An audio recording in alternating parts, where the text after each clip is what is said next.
seorang kuli bangunan yang tak kalah dari pekerja kantoran. Selain mencantumkan pengalaman kerja, dalam red card tersebut juga terpampang skill yang dikuasai sang kuli saat mendirikan bangunan. Video tersebut viral di media sosial usai diunggah oleh salah satu akun TikTok pada Kamis 29 Februari 2024. Kreatif banget Kulo Jawa tulis mengunggah video. Dalam video tersebut tampak sebuah red card atau rincian harga berwarna coklat dengan foto seorang pria bernama Mulia Diperkoso.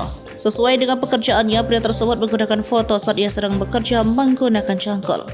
Dalam deskripsi, pria tersebut menerangkan pengalaman yang sudah dilaluinya sebagai seorang kurir.